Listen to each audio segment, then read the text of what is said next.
celebrity. Look at this. Okay, celebrity has come to the stage. Okay. প্রত্যেককে happy children's day. আমি তোমাদের একটা কবিতা বলে শোনাবো। রবীন্দ্রনাথ ঠাকুরের মাকাল। গৌর বর্ণ নধর দেহ, নাম শ্রীযুক্ত রাখাল। জন্ম তাহার হয়েছিল সেই যে বছর আকাল। গুরুমশাই বলেন তারে, বুদ্ধি যে নেই একেবারে।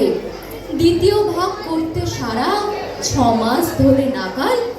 রেগে মেগে বলেন, বাঁদর নাম দিল তোর মাকাল।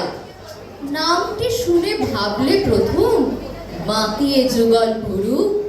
তারপরে সে বাড়ি এসে নৃত্য করলে শুরু।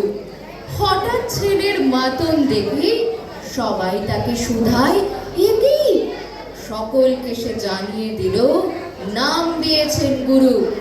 নতুন নামের উৎসাহে তার বক্ষ দুরু দুরু। কোলের পরে বসিয়ে দাদা বললে কানে কানে, গুরু মশাই গাল দিয়েছেন, বুঝিসনি তার মানে? রাখাল বলে, কখনো না, মাঝে আমায় বলেন শোনা। সেটা তো গাল নয়, সেটা তো পারে সবাই জানে। আচ্ছা, তোমায় দেখিয়ে দেব, চলো তো এখানে। টেনে নিয়ে গেলেন তারে পুকুর পাড়ের কাছে। বেড়ার পরে লতায় যেথায় মা কাল ফলে আছে। বললে, দাদা সত্যি বলো, শোনাচ্ছে মন্দ হলো?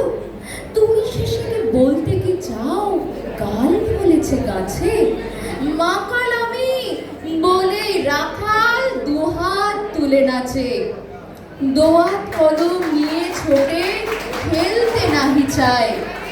লেখা পড়ায় মন দেখে মা অবাক হয়ে যায়।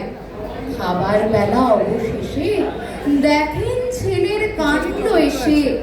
মেঝের পরে ঝুঁকে পড়ে খাতার পাতাটায় লাইন টেনে লিখছে শুধু মাকাল চন্দ্র রায়।